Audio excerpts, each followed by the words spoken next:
Então tá, pessoal. Então vamos começando essa aula de arquiteturas avançadas. Hoje nós vamos falar da memória principal ou memórias de RAM, tá? E tudo que envolve isso daí.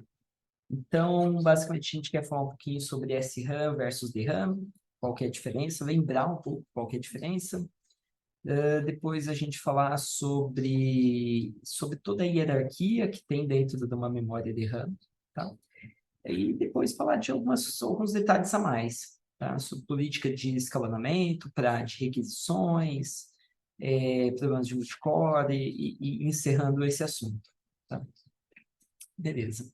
Então, assim, quando a gente vai trabalhar com bancos de memória, né, uma alta densidade de células de memória, seja elas de SRAM ou DRAM, tá?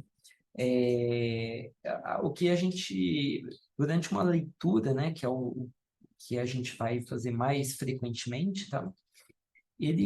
A gente vai ter uma série, umas 5 passos que vai ser bem parecido para SRAM, para DRAM, tá? Talvez a velocidade que esses passos acontecem pode mudar, talvez a estrutura interna, o hardware interno para fazer cada uma etapa dessa pode ser diferente, tá? Mas o conceito é muito parecido entre esses passos.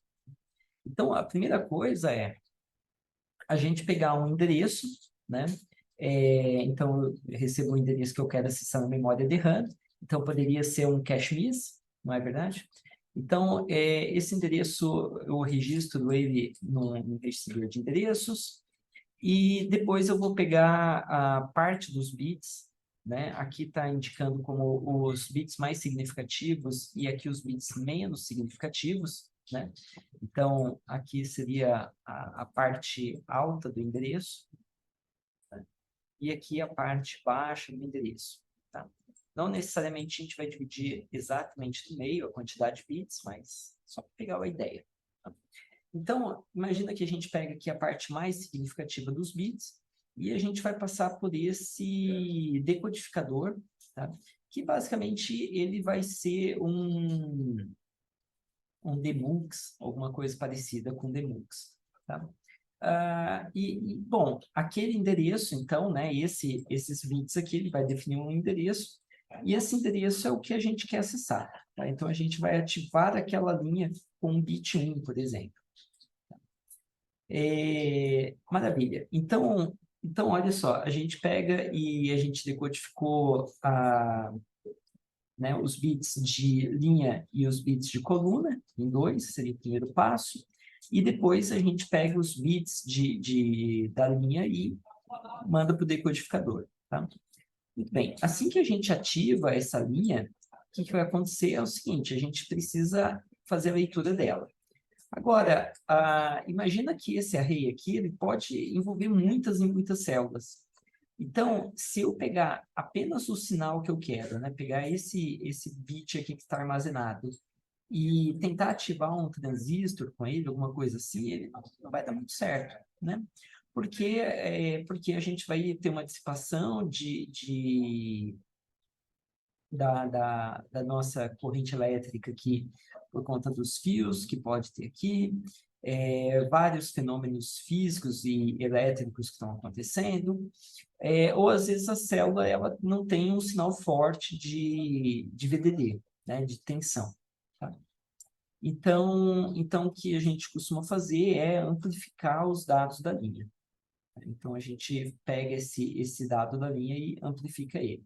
Algumas vezes a gente amplifica também porque até ele estar forte o suficiente, né, ele demoraria muito tempo, tá? Então, a gente usa um amplificador para fazer isso.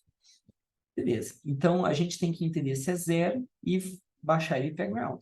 Se ele é 1, subir ele para VDD. Legal. O segundo passo é a gente, então, imagina agora que os sinais já estão fortes aqui, né? E o que nós vamos precisar é decodificar o endereço da coluna. Ou seja, eu tenho muitas células nessa linha, né? Então, eu tenho muitos bits aqui. Mas, de verdade, qual conjunto de bits que eu quero ler, né? Então, vamos supor que eu quero ler esse conjunto de bits, então eu tenho que, de uma certa maneira, com alguns multiplexadores, eu vou pegar e fazer esse sinal aqui ser jogado para fora. Tá? E beleza, eu tenho os dados, ótimo. Mas agora chega a hora de eu me preparar para a próxima leitura. Tá? E a preparação para a próxima leitura envolve basicamente, né, a gente preparar os amplificadores de sinal para a próxima leitura. Tá? Então, a gente faz o pre-charge dos bits da linha. Tá? Eventualmente, isso pode envolver também a gente fazer a reescrita dos dados, se a leitura for destrutiva, esse tipo de coisa.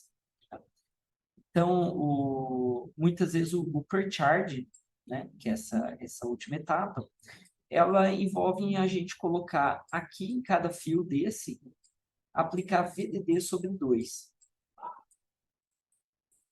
VDD sobre 2. E aí, se aqui dentro da célula, né, na hora da leitura, tiver VDD, ele vai ficar um VDD forte, vai subir. Se for ground, ele vai descer, próximo de 0 volts, por exemplo. Tá? Então, essa daqui é os passos básicos, né, que nós temos nas memórias.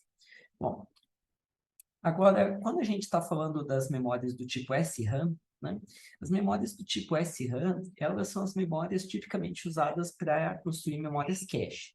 Tá? Bom, se a gente for ver, ela tem os mesmos passos, tá? Decodifica o endereço, os bits de seleção, amplifica os dados da linha, decodifica e faz o pre-charge. Agora, a célula, a forma de armazenar um bit é diferente. Tá? Na SRAM, para eu armazenar um bit, a gente usa basicamente 2 inversores, esses 2 camaradas aqui. Tá? Então, esses 2 inversores garantem que, se aqui tiver 1, aqui vai estar em 0, obrigatoriamente. Né? Então, aqui eu tenho o bitline, e aqui eu tenho o bitline invertido, desse lado aqui, né? O lado direito. Muito bem. E envolve nós termos também esses 2 transistores aqui de leitura, ou de escrita, né? Que, basicamente, o que a gente pode fazer com eles é, se eu quiser fazer uma leitura, os bitlines vão estar em VDD sobre 2, né? Como eu expliquei ali do pre-charge.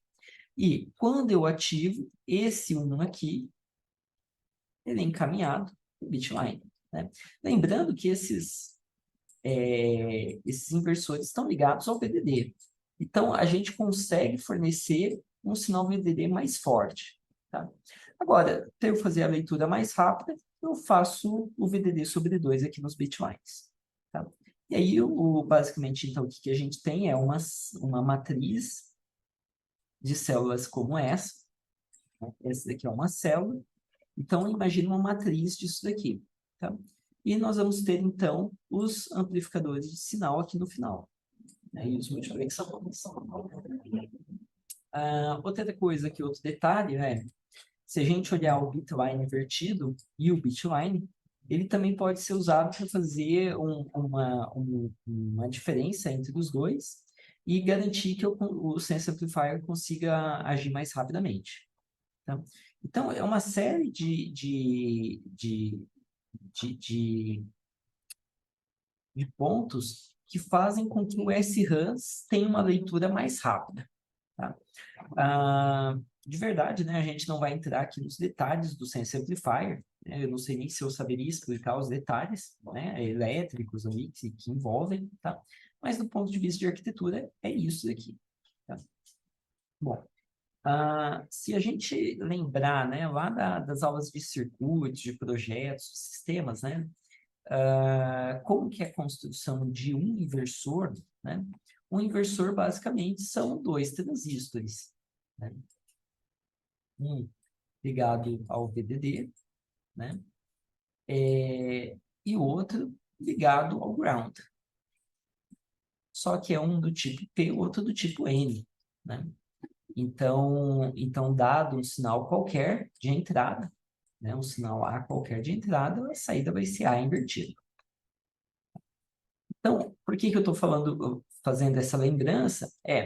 Para a gente lembrar que uma célula, então, para eu armazenar um bit com SRAM, basicamente o que nós vamos precisar são 2 transistores, mais 2 transistores, 4, 5 transistores, 6 transistores.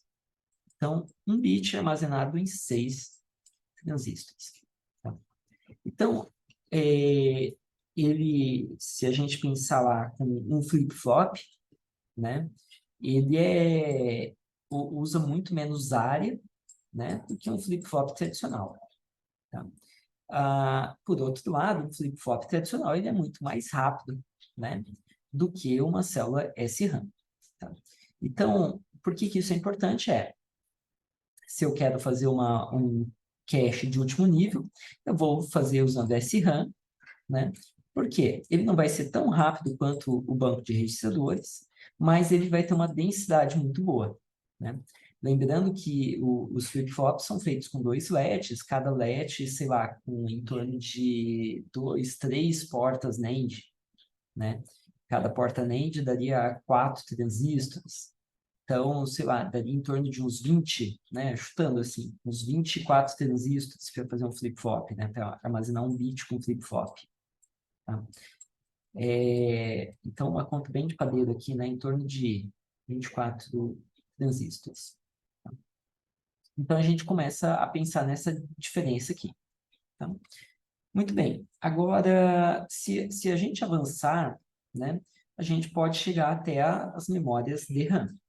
Né? Então, deixa eu apagar um pouquinho aqui. Legal. Então, nas memórias de RAM, o que a gente tem é uma célula de RAM, ela seria isso aqui, ó. Né? Então, envolve um capacitor, envolve um transistor. Então, sei lá, se a gente pensar que esse capacitor vai ser uma área próxima de um transistor, né? Então, só fazendo uma aproximação aqui bem de verdureiro, né? Seria em torno de 2 transistores para a gente armazenar um bit, né? Com DRAM. E aí a gente começa a falar, opa, isso é interessante, né? Então, tem uma densidade muito maior. Então, o custo em dólares para cada bit que eu armazeno é muito menor. Tá? Muito bem, mas isso tem um custo, né? E o custo, basicamente, esse sinal que sai desse capacitor aqui, ele não vai ser um VDD forte, né? Então, esse camarada ele foi armazenado com VDD, mas ao passar ou com zero, né? Mas o que acontece é que, com o passar do tempo, esse VDD vai tendendo a zero. Ele vai caindo, né? Porque, bom, esse capacitor aqui, ele é um capacitor muito pequeno, o isolamento não é perfeito, né? Então, seria igual uma pilha que a gente guarda por alguns meses ou anos ali na gaveta, quando a gente vai usar, a pilha não tem mais carga, né? Seria a mesma ideia, só que, dadas as escalas, né? Ele vai durar alguns milissegundos, essa carga, claro, ele é muito, muito menor que uma pilha que a gente tem na gaveta lá de casa. Muito bem. Então, com esse VDD mais baixo, o que acontece nós vamos talvez demorar mais para fazer a leitura, tá? Então, o tempo de leitura vai ser maior, tá? Claro que junto a isso nós estamos com uma densidade muito maior de células, né? Então, isso também pode impactar o tempo de leitura, tá? Beleza, que mais? O outro diferencial aqui é que nós precisamos fazer um refresh de tempos em tempos. Então, como a gente está perdendo cargas, de tempo em tempo nós precisamos ir lá e reescrever o que estava lá dentro. Outra coisa interessante quando eu faço uma leitura, né? Então, como funciona a leitura aqui? Vou parar um pouco. Esse transistor ele vai fechar o circuito, então ele vai começar a fluir corrente elétrica por aqui. Né? Maravilha. Quando eu faço a leitura disso daqui, basicamente eu descarreguei o capacitor, se ele estava carregado. Se ele estava descarregado, tudo bem. Mas se ele tinha guardado, um VDD, eu acabei de descarregar ele. né? Ele não tem mais um VDD forte. Então, a gente diz que a leitura é destrutiva. Então, quer dizer que depois de uma leitura, eu tenho que fazer a escrita novamente. Então, o mecanismo para fazer essa reescrita é muito parecido com o mecanismo de fazer refresh. Tá? Então, basicamente, eu faço a leitura dos bits e escrevo eles de novo. Então, a cada, sei lá, 10 milissegundos, eu vou pegar a primeira linha aqui, fazer a leitura dela, amplificar o sinal e reescrever.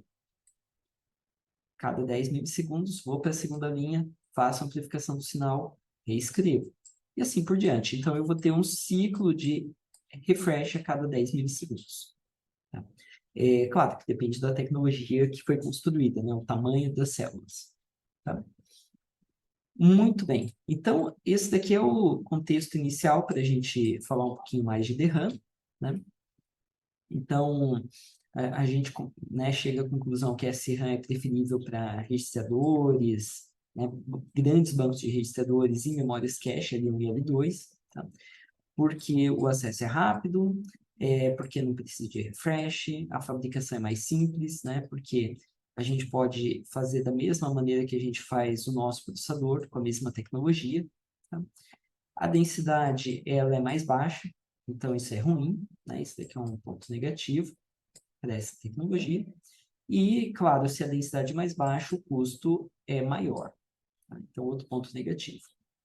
Beleza. Por outro lado, né, as células DRAM ou as memórias DRAM elas são preferíveis para um chip de memória autônomo. O que quer dizer isso? Quer dizer que é um chip de memória desconectado da lógica. Tá? Primeira coisa, porque ao longo do processo de fabricação, ao longo dos anos, a indústria que fabrica a lógica de processamento foi tomando um caminho, e a indústria que fabrica a DRAM foi tomando outro caminho. Então, nós temos uma maneira de fabricar DRAM que ela é incompatível para fazer lógica de processamento em alta qualidade. E vice-versa. Né? A indústria que faz processadores, ela tem uma forma de produzir os processadores que é diferente da memória. Então, se eu fizesse células de RAM com aquela tecnologia, seriam células ruins, vamos dizer assim. Então, beleza. Então, a gente tem essa consolidação, né?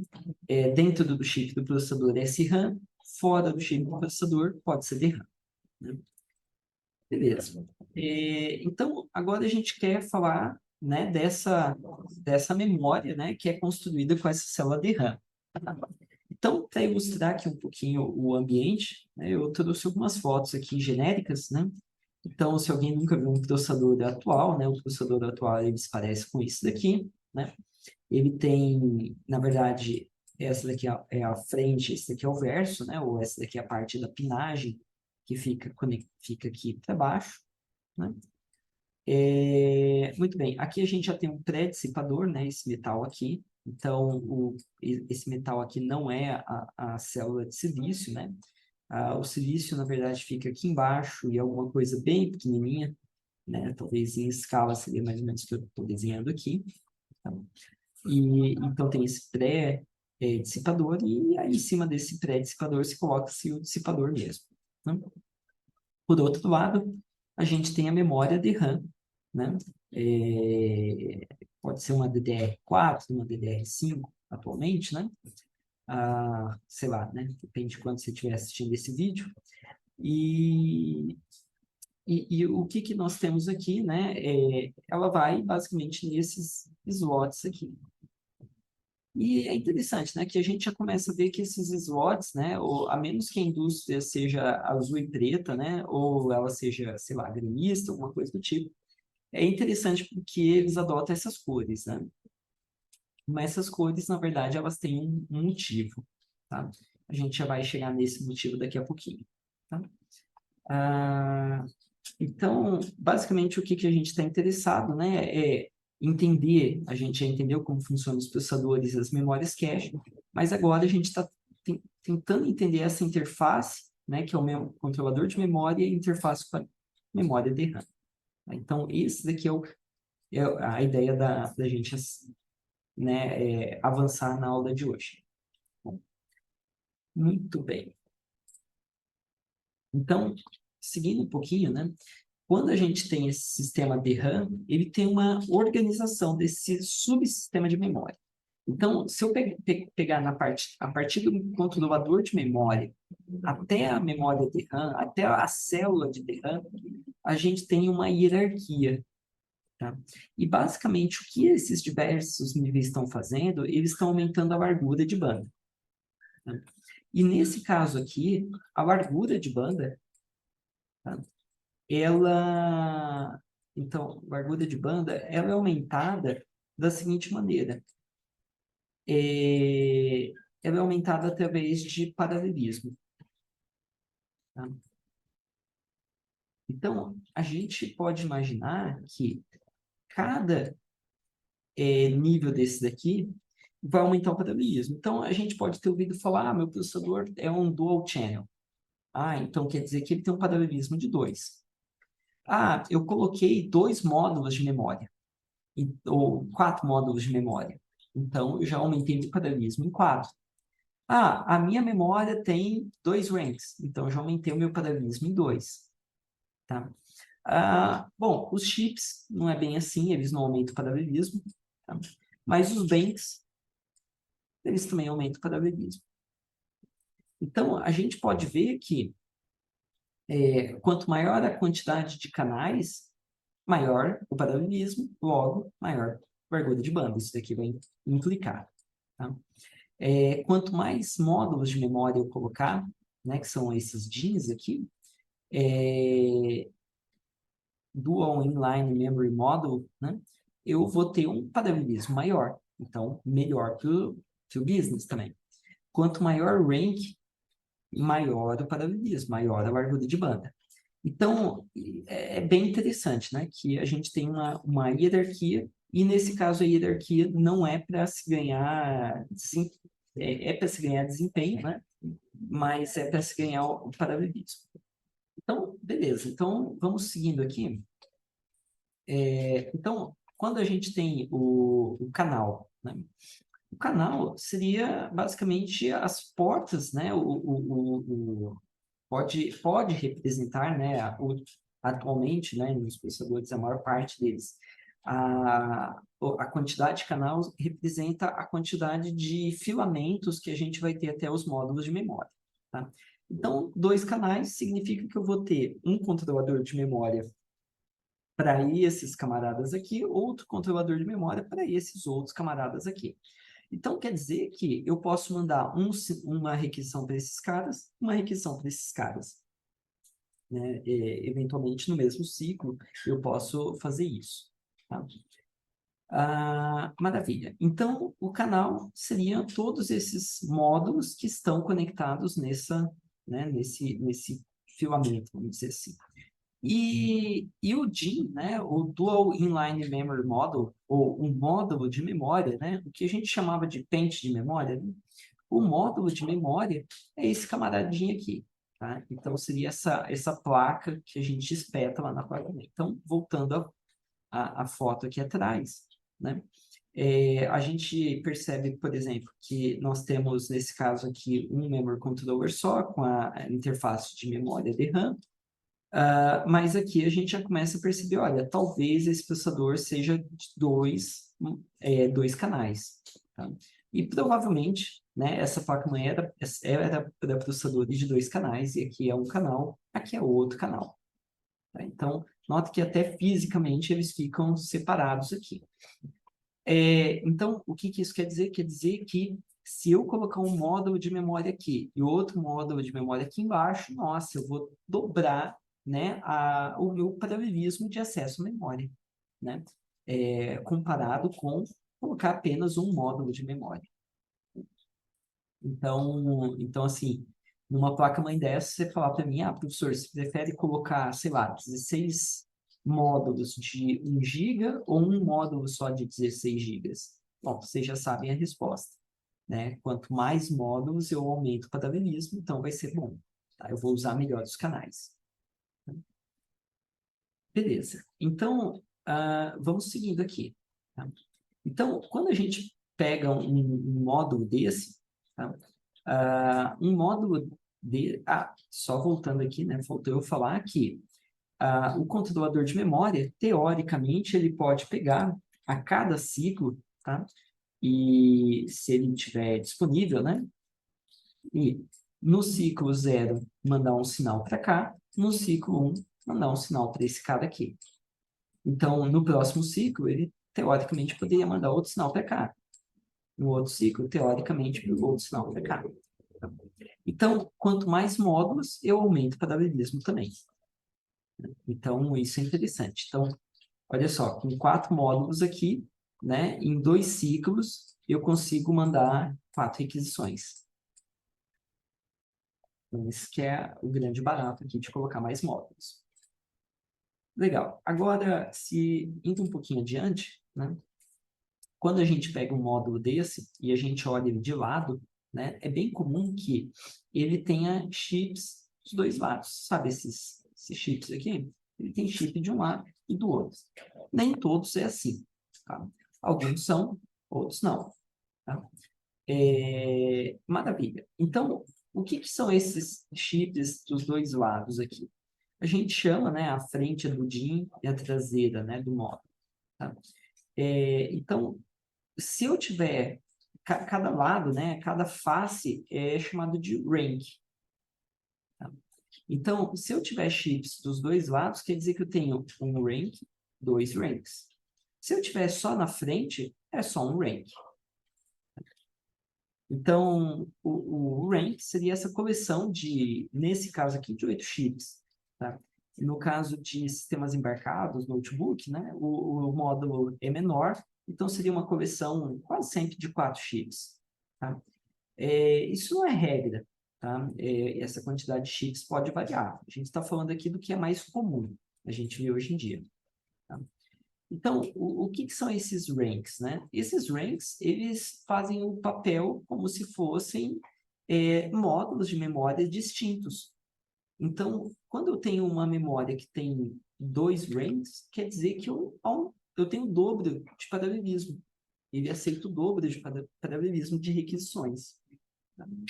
Então, basicamente, eu posso mandar um comando para o rank 0 num ciclo e para o rank 1 no outro ciclo. Né? Na verdade, só para o entendimento aqui completo, a gente sempre manda o sinal para todos os ranks, só que a gente manda um seletor, né, para dizer se um bit seletor se é o rank 0 ou o rank 1 que deve observar aquele sinal. Tá? Então, a gente não tem filamentos para o rank 0 e filamentos distintos para o rank 1. Não é bem assim. Tá? A gente tem filamentos que são para os dois. Tá? Isso é o que costuma acontecer. A mesma coisa na hora da leitura. Tá? Na leitura desses ranks, eu tenho a quantidade de bits, 64 bits sai do rank 0, 64 bits sai do rank 1, tá? Mas que vai chegar até o controlador de memória, vai ser só um filamento de 64 bits, 64 fios. Tá? Então, só para a gente entender aqui a hierarquia. Tá? Então, aqui, eu trouxe do GDEC, né? O GDEC seria o consórcio, o órgão, né? Que meio que padroniza as memórias. Tá? Então, se eu quero entrar no mercado de fabricação de memórias, eu vou fabricar no padrão GDEC. Tá? E esse daqui é só um pedacinho da tabela deles, do padrão deles, tá? Que eu trouxe aqui para ilustrar. Então, a gente tem, assim, né, especificações do tipo, olha, número de SD-RAMs, tá? Esse SD-RAM seria o número de chips de RAM, tá? Então, eu tenho 16 chips de RAM, ó, todos esses aqui têm 16, e aqui número de ranks físicos, 2 ranks. Ó, aqui, nessa parte aqui, eu tinha 8 chips, um rank só. Aqui eu tenho 4 chips e um rank só também. Então, como eu disse, não é regra sempre ter 8 chips, tem variações. Tá? Mas o mais comum é 8 de cada lado. Então, se eu tenho 8, basicamente ele vai ter um lado só, né? Se eu tenho 16, ele vai ter em 2 lados. A gente pode ver variações, então esse, né, o GDEC a gente poderia ver qual o padrão que existe. Tá? Esses são alguns que existem. Tá? Se não me engano, esse daqui é DDR3 ainda. Muito bem. Então, quando os bits chegam pelo rank, né, quer dizer, quando os bits de dados estão saindo do rank, né, o que nós temos é o seguinte, está saindo do rank 64 bits. Mas esses 64 bits, eles não vêm de um chip só. Basicamente, cada chip fornece 1 byte, ou 8 bits, né, de dados. Então, esse cara fornece 1 byte, esse cara fornece 1 byte, 1 byte, 1 byte, 1 byte. E aí completa os 64 bits. Tá? Então, a gente já começa a imaginar que se eu tiver uma interface de 64 bits, 64 né, fios, vamos dizer assim, e tiver somente 4 chips, esses 4 chips vão me fornecer o dobro, 2 bytes cada um. Né? Então, vai ser, esses números vão ser meio casados. Beleza. Então, olha só que interessante. Quando que o ranking enviaria um dado? Né? Depois de fazer, por exemplo, uma leitura. Né? Então, chega o sinal de load, né, para o rank 0, depois de algum tempo, as células são ativas, lidas, não sei o que, saem os 64 bits. Agora, o que eu estou falando é que esses 64 bits saem um pouco de cada um dos chips. Isso quer dizer que todos os chips eles estão trabalhando de forma conjunta. Tá? Então, a visão que a gente teria, a visão lógica, é como se fosse um grande chip que nos fornece 64 bits. Tá? 64 bits.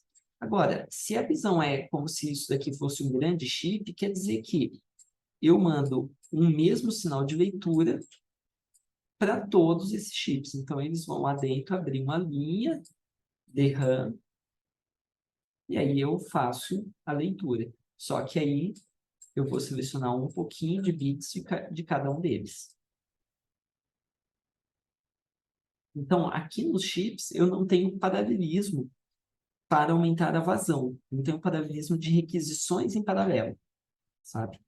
A quantidade de chips não me traz isso. A quantidade de chips me traz um paralelismo de bits de saída, só isso, tá? Mas é um sinal só por vez. Maravilha.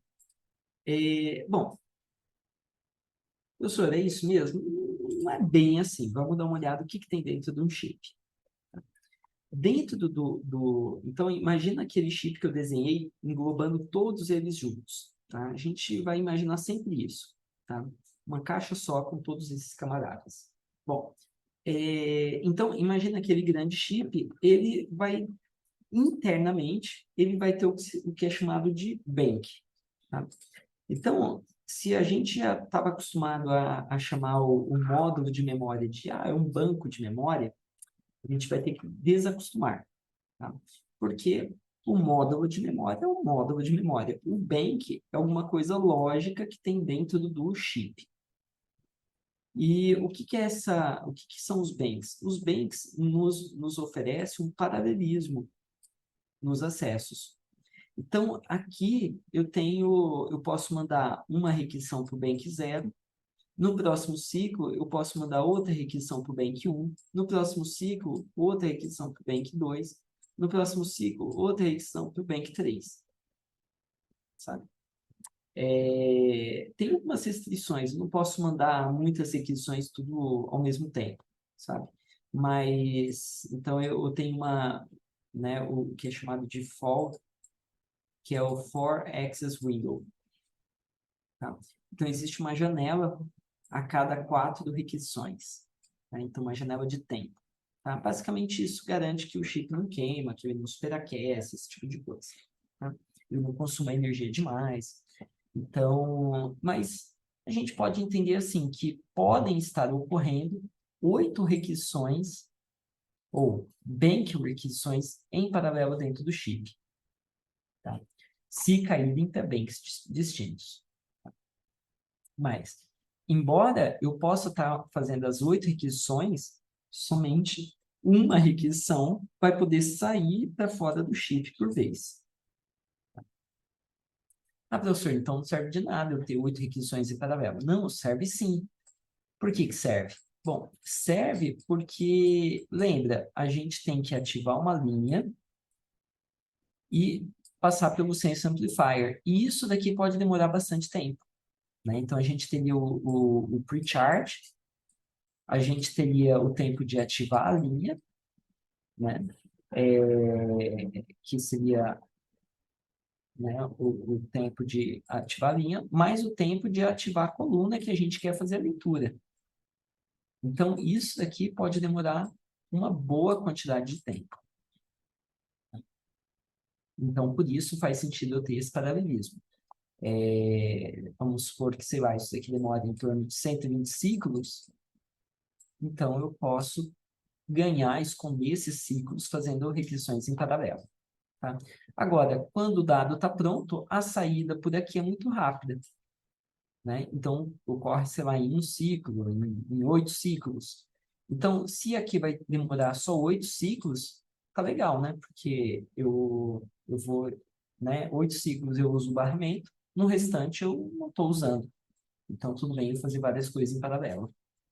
Então, quando eu olho dentro do bank é onde a gente tem as células de DRAM, sabe? Aquilo que a gente estava falando anteriormente, né? Então, eu teria, vamos supor, né, as células de DRAM aqui, né, em cada intersecção aqui desses fios.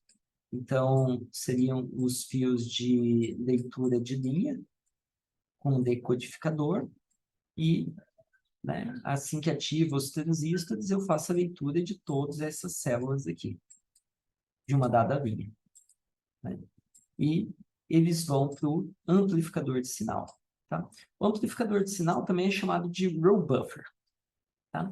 Então, ele vai ser sinônimo, tá? Sense Amplifier. Então, olha, vocês vão ver nas imagens escrito Sense Amplifier, olha escrito row buffer. Se a gente for ler o manual do GDEC, eles têm ainda um outro nome, que seria página de memória, tá? E a página de memória, eu não vou usar esse termo, só vou explicar ele, para não confundir com a parte de MMU que a gente já viu, que tinha paginação. Não tem nada a ver com paginação, tá? Mas é um nome parecido que eles deram, é um nome igual para outra coisa, outro conceito, tá? A gente vai chamar de row buffer ou sense amplifier. Legal. Então, maravilha. Tá? Se a gente olhar ainda dentro do Bank, tá? Na verdade, ele não é uma grande matriz com todos os bits do Bank. Tá? Aquele Bank ele vai ser quebrado em vários subarrays. Tá? Cada subarray com o seu o Sense Amplifier local, que pode ser, às vezes, compartilhado entre dois, né? Tem alguns truques assim. E o row buffer global. Então, esses daqui são a implementação interna. Tá? Esse aqui é de um artigo, essa imagem. Mas só para a gente entender o que está lá dentro, né? Então, não é um grande sucesso fazer um array muito, muito gigante. Então, é quebrado em vários arrays menorzinhos, né? Para garantir que o Sense Amplifier seja mais rápido e tudo mais. Tá? Por questões elétricas físicas. Tá? Muito bem. Então, falando isso, né? Então agora a gente começa a entender essa organização do subsistema de memória, né? Os canais, né? Seria quem vai conectar os módulos, né? Eu vou ter um módulo ou diversos módulos, cada módulo pode ter um ou mais ranks, né? Cada rank é formado, né, com vários chips, tá? Dentro desses chips, né? Então eu tenho os 8 chips agindo de uma forma mímica, né? Ou seja, O que um faz, os outros todos fazem, né? Então, a visão é como se fosse um grande chip, né? Então, a gente, né, meio que abstrai um pouquinho essa ideia aqui do chip, tá? Porque, de verdade, eles vão agir sempre em conjunto, né? Uma requisição só para todo mundo. Mas, internamente, eu tenho as unidades, os banks, né? Que é onde eu posso ter paralelismo também. Tá? Então, a gente costuma ter ali 8 banks. Então, eu posso mandar sinais de leitura distintos para cada bank. Tá? Agora, lembrando que eu tenho um único conjunto de fios, né, os 64 fios para cada canal, tá? Quase sempre. Não é regra, né, mas né, o que é comum a gente observar é isso. Então, eu tenho esses 64 fios compartilhados para todos os módulos, para todos os ranks, para todos os chips, para todos os banks. E dentro do bank a gente tem as linhas e as colunas que a gente já falou. Tá? Maravilha. Então, o que a gente tem mais ou menos, né? Imagina que eu tenho lá meu espaço de memória física, né? Então, uma determinada linha de cache, 64 bytes de cache, né? Eles vão ser mapeados para um dos canais. Então, como que isso vai acontecer? Imagina um endereço de memória, tá? Então, eu vou ter que pegar, sei lá, um bit aqui, e esse bit vai dizer qual canal. Vou colocar aqui CH. Check. Se o bit vem 0, é o canal 0. Se o bit vem 1, é o canal 1. Beleza, vamos supor que tem 2 módulos. Olha, se tem 2 módulos em cada canal, então eu vou precisar de outro chip, outro bit, para dizer qual módulo.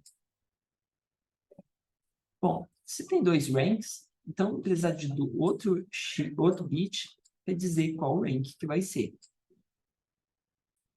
Internamente, eu tenho 8 bancos. Então, eu vou precisar aqui de mais 3 bits para dizer qual o bank. E vai sobrar aqui duas porções aqui que eu não discuti, né? Essa porção aqui e essa porção aqui. Então, essa porção da direita vai me indicar qual coluna, alguns bits vai me indicar qual coluna que eu quero ler. Né? E os bits da esquerda vai me dizer qual linha que eu quero ler. Então, lembra lá que a gente falou, né? Que o endereço, basicamente, a parte alta dele é para indicar a linha, o row, e a parte baixa para indicar qual coluna. Então, da mesma forma, né? Essa daqui seria um mapeamento bem simples. Bom, agora, se eu sempre transmito 64 bytes de linha de cache, então os 5 bits menos significativos, né, esses bits aqui, ele seria o byte dentro, inside, né, do bloco do bloco de cache, ou da linha de cache. Tá? Eu acho que é mais conhecido como byte of the block, BOB, tá? O BOB. Muito bem. Então, mais ou menos essa é a forma que a gente vai acessar. A gente vai pegar alguns bits e esses bits no meio do caminho vai me dizendo o que eu tenho que fazer. Tá? Então, lembrando que só esse bit aqui realmente indica alguma coisa de caminho diferente, ou de canal, que ou vai para cá, para esse controlador, ou esse controlador aqui. Né? Porque, de resto, eu vou mandar todos os bits para cá e para cá. Agora, cada módulo de memória vai olhar aqueles bits para ver se eles têm que responder ou não. Vai olhar o bit de módulo e vai ver se isso é para outro módulo, não é para mim. Então, deixo quieto. É para outro rank, então deixo quieto. Tá? Para qual banco? Então, todos os bancos recebem. aí o módulo de banco pode, né, que vai desambiguar qual deles que tem que responder aquela requisição. Tá? Muito bem. Então, vamos avançando um pouquinho. Então, lembrando, né, que cada chip, né, tem vários bancos lá dentro, mas a gente vai trabalhar em um banco, o banco zero de todos os chips ao mesmo tempo. Né? Então, quando eu estou fazendo uma leitura, eu estou abrindo a coluna zero da linha zero, eu estou abrindo a linha zero e a coluna zero de todos esses chips aqui ao mesmo tempo. Tá? Por quê? Porque cada um vai fornecer um pedacinho da linha de cache. Então, basicamente, eles forneceriam 8 bytes, 1 byte cada um. Bate o relógio de novo, ele manda o outro byte. Bate o relógio, manda outro, e assim por diante. Então, durante uma leitura de 64 bytes, a gente vai ter 8 ciclos de I/O para fazer a leitura de 8 colunas sequencialmente. Esse processo de envio esses 8 ciclos, né, essas 8 batidas do relógio para transferir, é o que a gente chama de burst de leitura. Então, o burst, a gente quer que o burst seja o menor possível, ou seja, demorar a menor quantidade de ciclos possível para a transmissão dos meus dados. Tá? Burst significa explosão, né? Então, é explosão de leitura. Né? É a hora que demora para fazer a leitura, mas depois a leitura acontece numa rajada.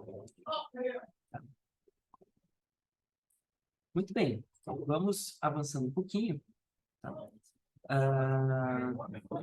Tá. Então, a linha da DRAM também é chamada de página de DRAM, né? Os amplificadores de sinal também são chamados de row buffer. Tá? Cada endereço é um par de linha coluna. O acesso a uma linha fechada. Tá? Então, acesso a uma nova linha. Tá? Isso seria uma linha fechada. Tá? Envolve o passo de ativação, leitura e pre-charge. Tá? Basicamente, a gente vai fazer a leitura da linha, então a gente vai mandar um sinal de RAS. Depois, a gente vai mandar um sinal para ler a coluna, então um sinal de CAS. E depois um sinal de pre-charge para fechar a linha e ficar pronto para a próxima linha, que seria o Row Pre-charge, RQ. Quando eu estou fazendo várias leituras numa linha que já está aberta, vai ser mais ou menos assim. Eu vou fazer um RAS mais CAS mais pontinho, pontinho, mais CAS. Então, para eu fazer várias leituras na mesma linha, é o que a gente chama de uma linha aberta. Quando a linha está fechada, eu tenho que fazer esse procedimento aqui. Então, eu teria o RAS, CAS, até que eu faça o fechamento da linha com o broker charge.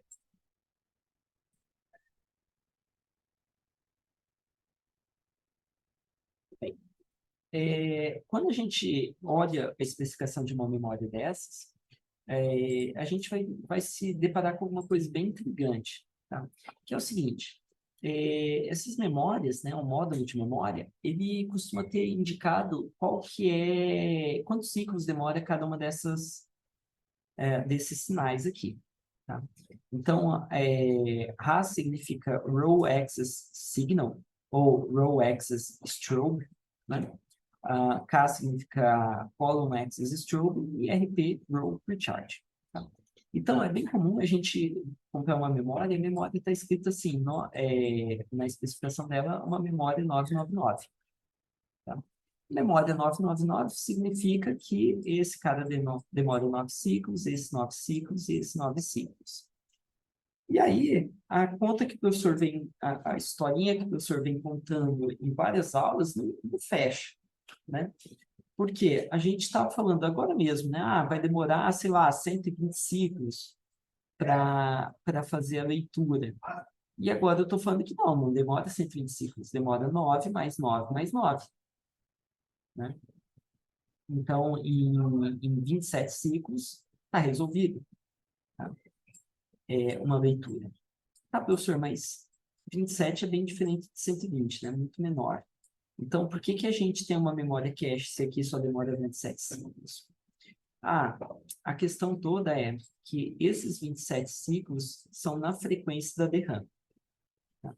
Então, enquanto o processador hoje em dia está operando, né, o CPU, está operando, sei lá, a 4 GHz de frequência, né, a nossa DRAM,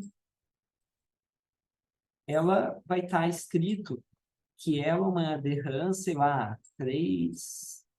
Opa, deixa eu ajustar aqui. 3.200 MHz. Aí alguém pode falar, professor, 3.200 MHz é igual a 3,2 GHz. Né?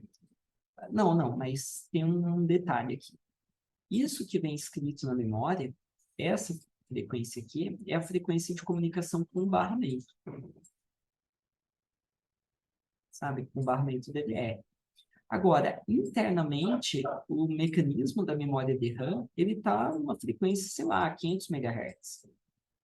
Muito mais baixo. Tá?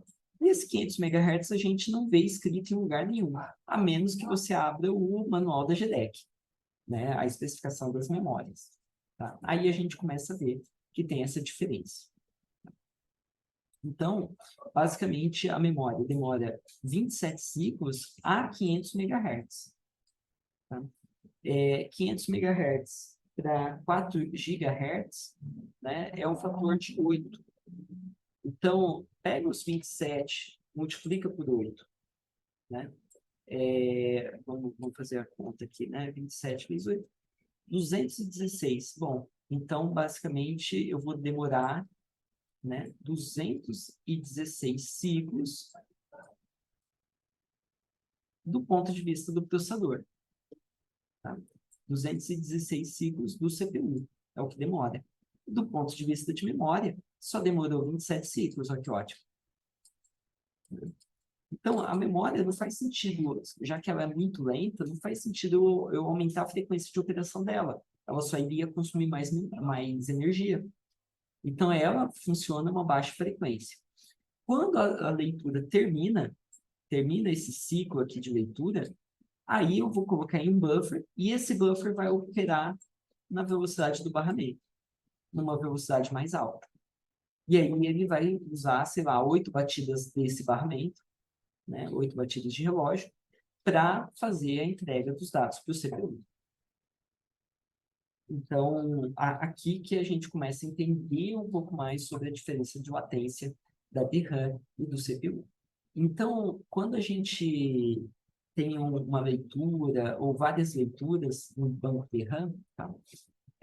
A gente tem esse conceito de linhas abertas e linhas fechadas. Tá? Agora, vamos ver como que funcionaria várias operações chegando num banco DRAM.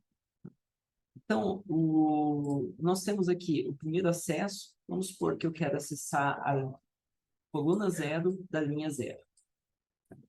Então, atualmente está tudo fechado, o row buffer está vazio, né? Não tem dado nenhum. Então, eu faria a leitura da linha 0. A linha 0 vai vir aqui no row buffer. E agora eu faço o sinal, mando o sinal de CAS, e eu faço a leitura daquela coluna que eu quero. Né? Coluna 0. Maravilha. Vamos supor que agora eu quero fazer a leitura da coluna 1. Né? É uma outra requisição da DRAM, da cache que chegou.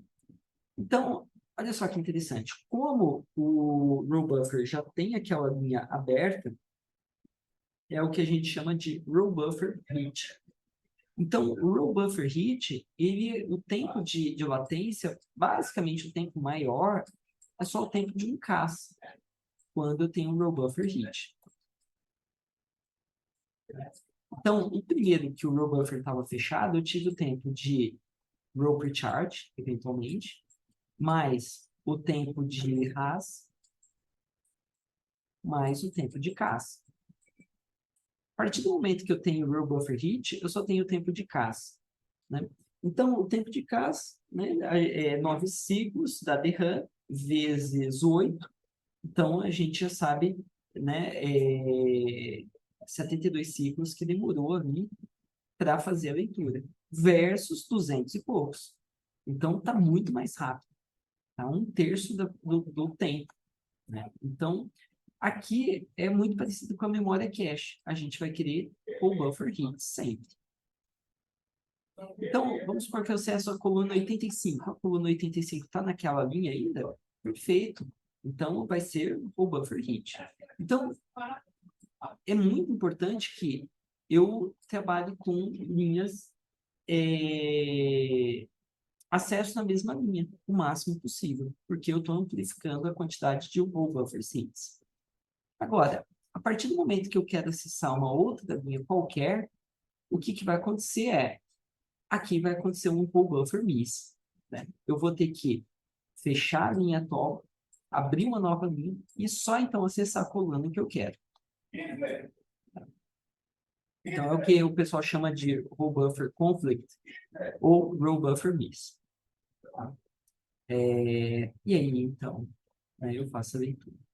Então, se a linha estiver aberta, apenas um CAS simples. Se a linha já estiver pré-carregada, é um RAS mais um CAS. Se a linha já, né, tivesse a linha 0 aberta e eu quero abrir a linha 1, é o pior caso. Eu vou precisar de um pre-charge, de um RAS e do CAS. Então, é interessante, né, que esse pre-charge é um terço da latência, basicamente da latência, do grosso da latência, tá? Esses sinais aqui, a gente está vendo só os sinais mais simples, mas os sinais da DRAM são muitos outros sinais de controle, tá? Esses aqui são os que mais impactam o desempenho, tá? Agora, o que é interessante é que se eu posso escolher em que momento que eu vou fazer esse pre-charge, né? Então, vamos voltar aqui o exemplo, né? Imagina só que depois desse acesso à coluna 85, até chegar ao próximo acesso, vamos supor que eu tenho aqui 100 ciclos, sem a DRAM receber nada. Então, naqueles 100 ciclos, posso fazer uma aposta. Ou eu fecho aquela linha e faço o rope charge. Então, eu devo fazer o rope charge aqui ou não. Então, se minha aposta é uma aposta pessimista, né, do tipo assim, olha, nunca vou usar a mesma coluna, a mesma linha, sabe? Quando passa o tempo e eu não usei aquela linha, então a chance é muito baixa. Então, a gente está dizendo que a gente tem uma política de o melhor é fechar a linha. Então, uma política close the row. Então, a gente adianta o row per charge assim que possível.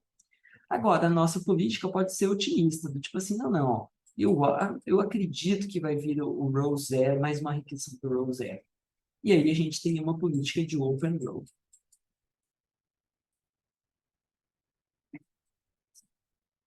Maravilha. Então, vamos seguindo adiante.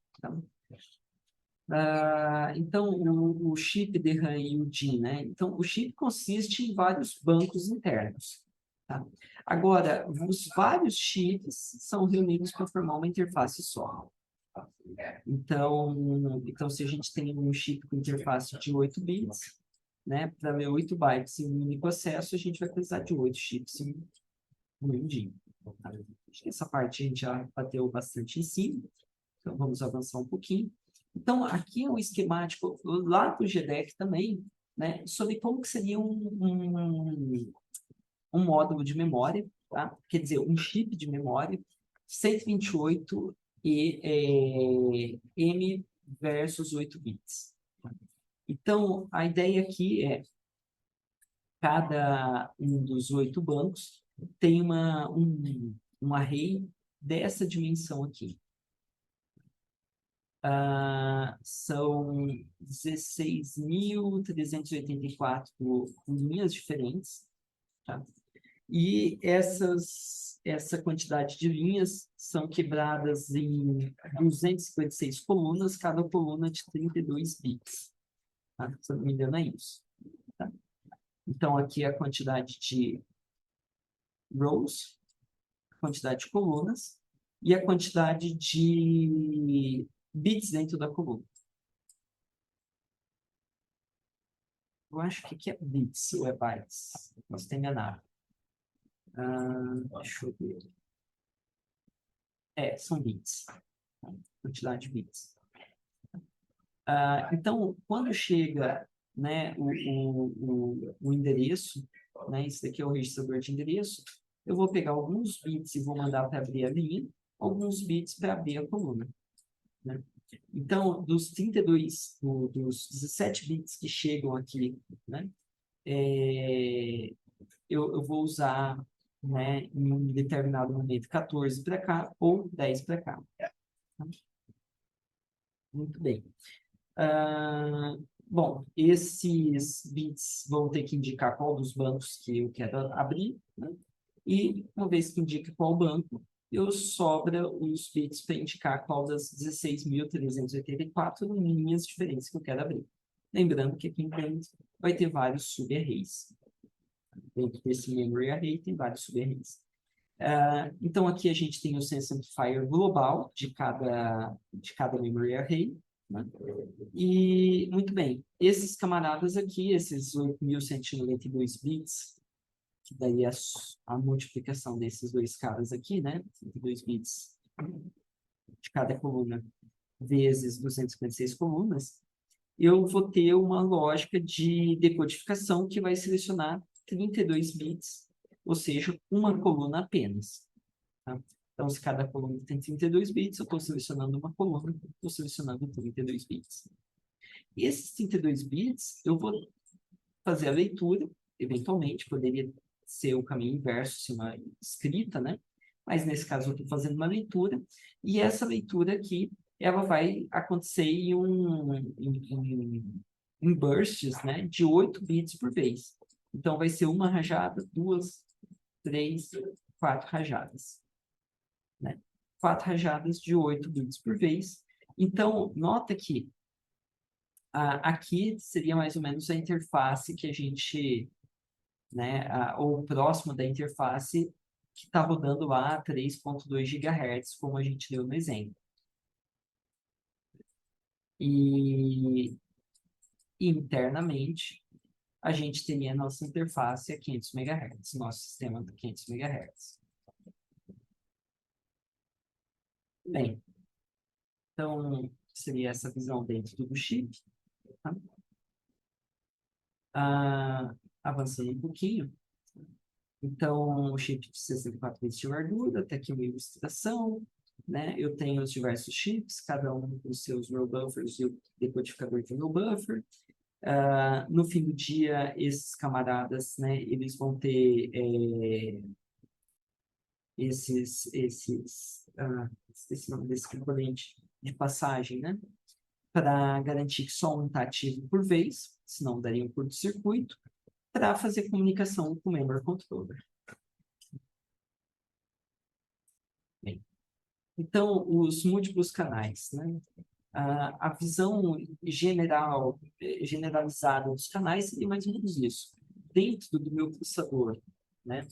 A gente vai ter, nós teremos, então, os memory controllers, cada memory controller conectado a um canal.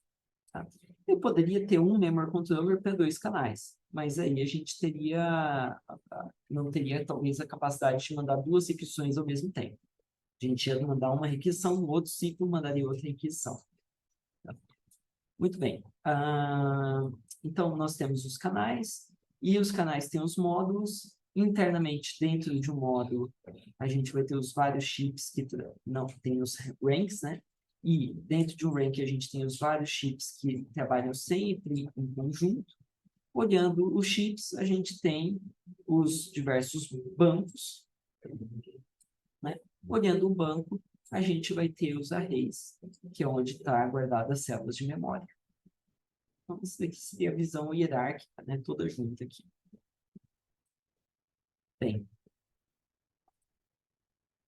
então, os múltiplos bancos, eles fazem ativação, eles permitem acesso simultâneo à VRAM, né? Os bits de endereço determinam qual banco que um determinado dado vai estar.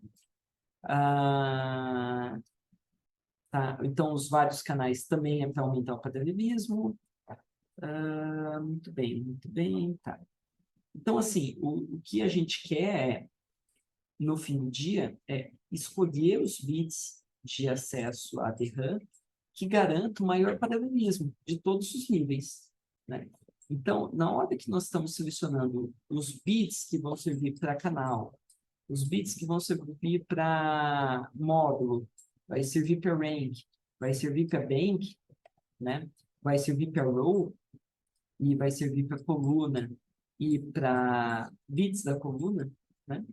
Ah, a gente poderia pensar que, dependendo da aplicação, esse bit aqui de canal, o melhor seria ele ficar aqui. Ou esse bit que controla qual rank, talvez o melhor seria pegar esse bit aqui da frente. Ou não, né? Ou um bit mais para cá, para a direita, tá? Menos significativo. Então, o que a gente quer com esse posicionamento dos bits é aumentar o paralelismo sempre. Quanto maior o paralelismo, ou mais espalhamento entre os endereços, a gente tem uma oportunidade de maior paralelismo. Por outro lado, né, nós queremos ter mais row buffer hits. E isso também tem que ser levado em conta. Muito bem. Então, vamos avançando.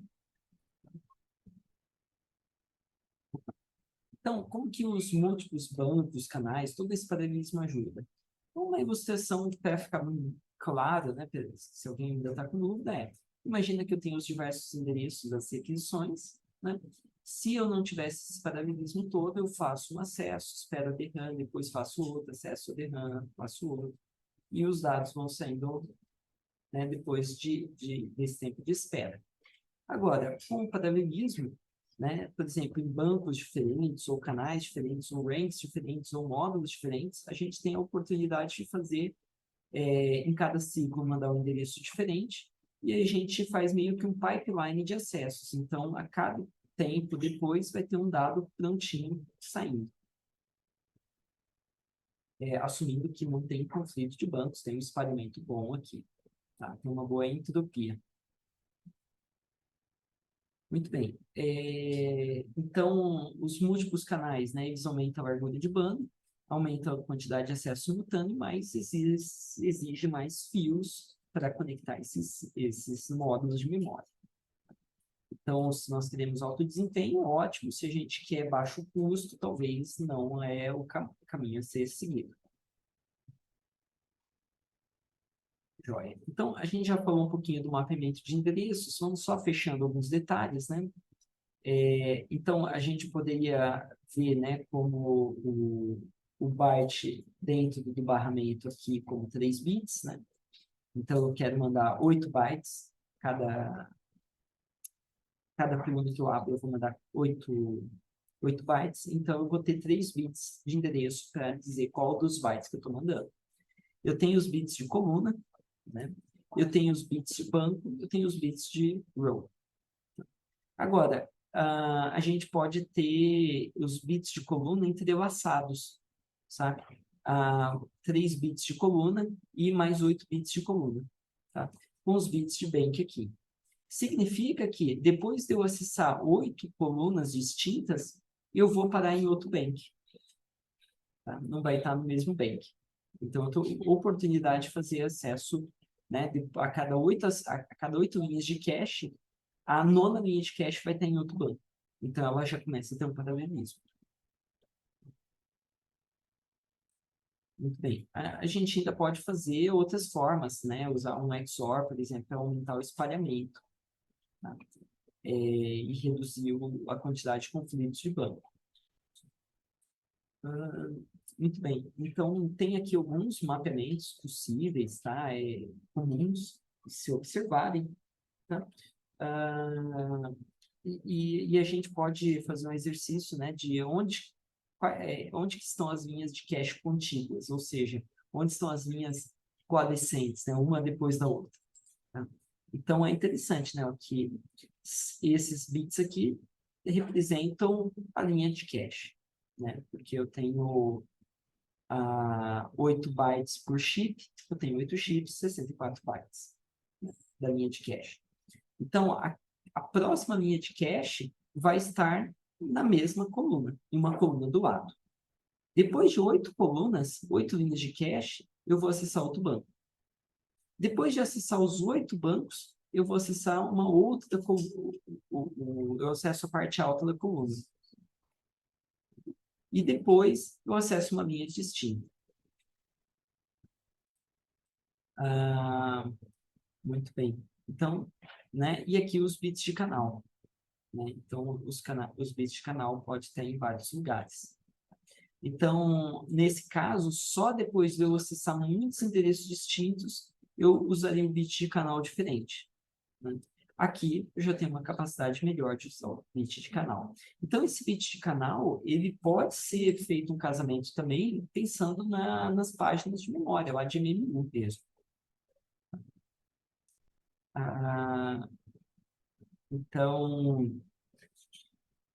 Então, assim, o sistema operacional ele pode influenciar onde o endereço vai ser mapeado na DRAM, né?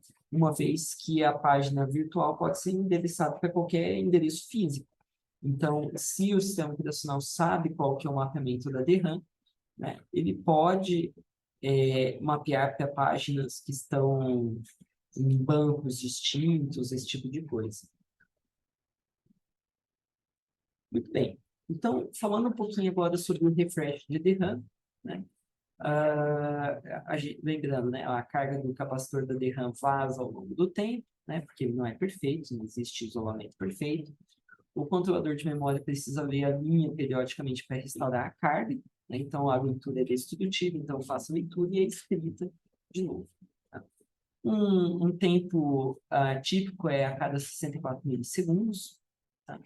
O problema disso é que, enquanto eu estou fazendo o refresh da DRAM, a DRAM está indisponível. Eu não consigo responder requisições. Por quê? Porque eu estou fazendo esse refresh. Tá?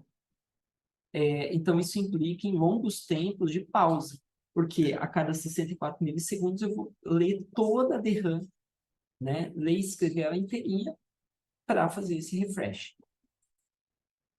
Então, a gente pode pensar em dois modos de fazer essa atualização, por rajada, por burst, ou seja, eu atualizo toda a DRAM, todos os arrays, ou eu faço distribuída. Eu vou fazendo, eu faço, sei lá, o banco 0, depois de algum tempo eu faço o banco 1, depois de algum tempo o banco 2, depois de um tempo o banco 3, e assim por diante, né?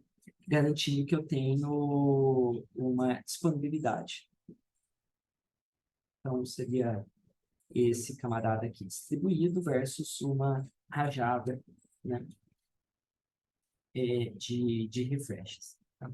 Então, assim, o refresh distribuído é legal porque ele elimina um longo tempo de pausa, eu não fico todo o tempo pausado, né? Tá? Mas, né, então, assim, eu mantenho uma certa qualidade de serviço da DRAM perante ao sistema operacional. E bem, então, uma coisa interessante para a gente pensar aqui no refresh quando a gente está fabricando a memória, tá? O processo de fabricação de memória, deixa eu tentar desenhar aqui, né? Então, imagina que esse daqui seria o espaço de projeto, né? Onde estão todos os 8 gigabytes de memória de um chip. Nossa, um chip com 8 gigabytes é bastante, né? Mas pense numa quantidade qualquer de memória, tá? Dentro de um chip. O que costuma acontecer dentro do wafer de silício é que algumas regiões de memória a gente tem o que é chamado de weak cell. Weak cell significa que são memórias fracas. Essas células aqui, elas são células que elas não saíram com um padrão tão bom de qualidade, vamos dizer assim. Então, se alguma célula sai com defeito muito grande, a gente vai desligar. Então, vamos supor que tem uma região aqui que saiu muito ruim. Então, essa região toda aqui, a gente desliga ela. Então, basicamente, um chip de 8 GB, ele teria mais do que 8 GB. Vamos, sei lá, supor que seria 9 GB, eu não sei quanto que você usa, né? Mas seria um pouco maior para ele ter a capacidade de desligar algumas células muito, muito ruins ou defeituosas. Tá? Mesmo assim, a gente vai ter o tempo de refresh, ele varia. Então, pode ser que para esse pessoal todo aqui, o tempo ideal fosse, sei lá, 90 milissegundos. Mas para essas células, o tempo ideal é 64 milissegundos. Então, o refresh vai ser estabelecido, né? A gente vai ter que fazer um teste nessa memória, e essa memória ela sai de fábrica falando, olha, o tempo de refresh tem que ser 64 milissegundos. Não que ela toda precise desse tempo, mas é porque existem células fracas que precisam disso.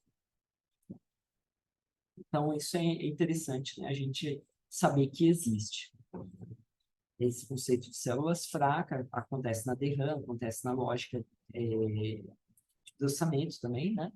E, então, assim, se teoricamente a gente conseguisse mapear essas áreas aqui, a gente poderia fazer tempos de refresh diferente, né? Reduzindo a quantidade de atualizações para algumas regiões. Bem, então, falando um pouquinho das controladoras de RAM, né? Então, as controladoras de RAM, antigamente elas ficavam fora do chip do processador, né? Ali na década de 90, ficava no chipset, e isso foi incorporado para dentro do processador, né? Então, hoje em dia, o processador provê o controlador de DRAM. Tá? Então, o controlador de DRAM ele tem que garantir o funcionamento correto, por exemplo, o refresh, para que as memórias não percam os dados, né? E ele tem que servir, ele tem que fazer as solicitações para a DRAM obedecendo às restrições do chip da DRAM. Então, basicamente, quando a gente liga a máquina, essa memória de RAM ela vai ter um controlador que conversa com o processador, com o controlador de memória, né? Para passar as especificações. Fala, olha, eu sou uma memória assim, com essa geometria, com esse tempo de refresh, assim, assim, assado. A partir desse momento, o controlador de memória ele tem que obedecer essas restrições. Tá. Então, esse controlador de memória, ele também é responsável por fazer o escalonamento, né? Por armazenar as requisições que têm que ser feitas, né? E fazer o escalonamento das requisições. Então, por exemplo, ele pode fazer o reordenamento dos acessos para melhor utilizar o buffer de linha, o row buffer. Então, é bem interessante. Tá? E ele também faz o gerenciamento térmico e o do consumo de energia da DRAM, né? Obedecendo, por exemplo, a janela de acesso à DRAM, esse tipo de coisa, tá? As restrições que houverem ali. Então, os controladores de memória, né? Eles podem ser colocados no chipset, né? Assim, a gente teria uma flexibilidade para ligar diversos tipos de DRAM e diversos CPUs, né? Agora, isso consumiria menos recursos do CPU, né? Menos energia do CPU. A questão toda é que o grande sucesso tem sido o controlador de memória estar dentro do chip de CPU, né? Assim, o próprio fabricante de processador, ele sabe o tamanho do MSHR e ele pode integrar o MSHR a esse controlador de memória. E esse controlador de memória, então, ele fica ligado na placa-mãe através do canal de comunicação. Beleza. Então, o que a gente tem mais ou menos seria isso, né? Os diversos processadores, diversos núcleos de processamento, né? O I/O, ele faria as requisições para o controlador de memória. O controlador de memória, ele pode ter filas de espera dividido para cada banco, ou para cada canal, para cada módulo, né? E nós vamos ter, então, o escalonamento, né, de sinais, de comandos para DRAM, né? esses comandos, eles acabam virando sinais elétricos mesmo, né? Que vão chegar até o módulo de memória e vai atuar diretamente nos chips de DRAM. Muito bem. Então, um controlador de DRAM moderno, né, ele vai ter um request buffer para cada banco diferente. Tá? Com isso, sabendo que são para bancos diferentes, eu posso ter o melhor escalonador para aquele banco. Por exemplo, um escalonador que aumente, que agrupe todos os acessos à mesma coluna para aumentar a quantidade de row buffer hit. E claro, eu posso, dessa maneira, também escalonar acessos a bancos diferentes, né? Enquanto um está em leitura, eu mando o outro banco ativar, né? Ativação do outro banco.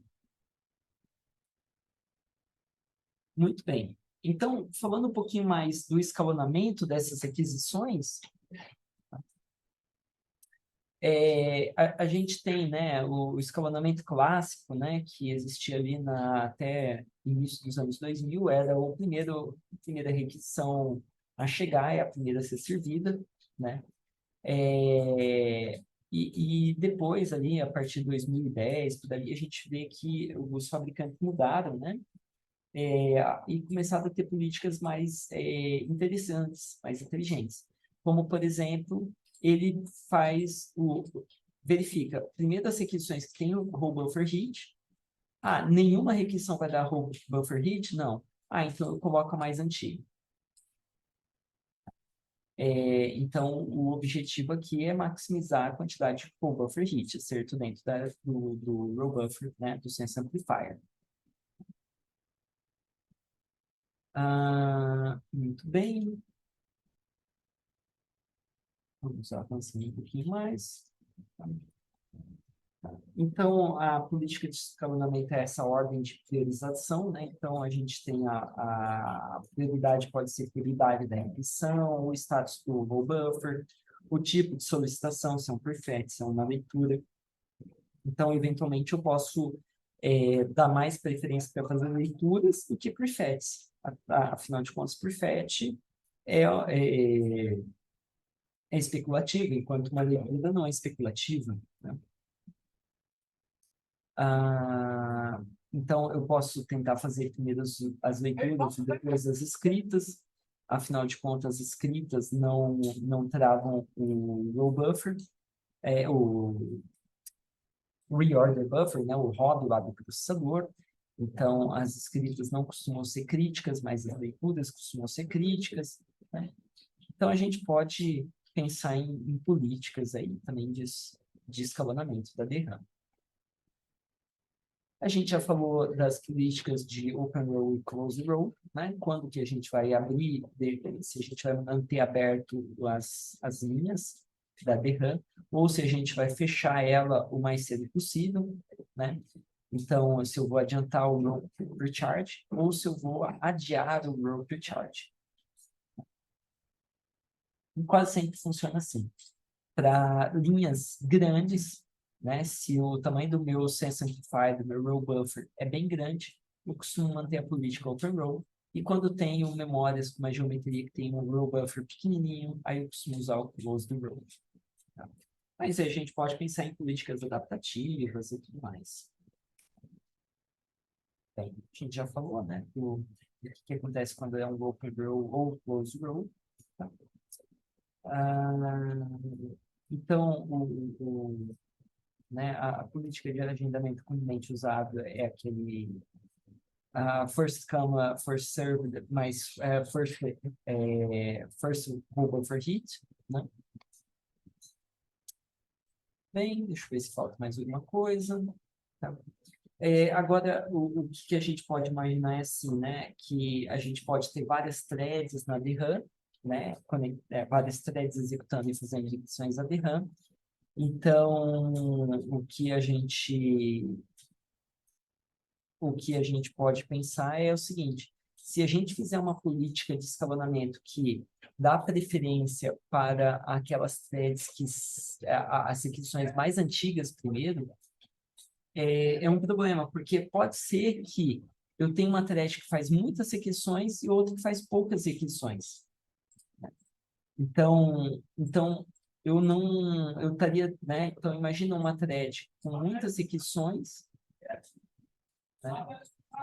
Várias requisições, e a outra thread faz uma requisição ou outra aqui no meio, né? Então, se eu dou a prioridade para as requisições mais antigas, e eu tenho uma thread, a thread 0, que faz muitas requisições, quer dizer que a thread 1 ela vai ficar sempre postergada, né?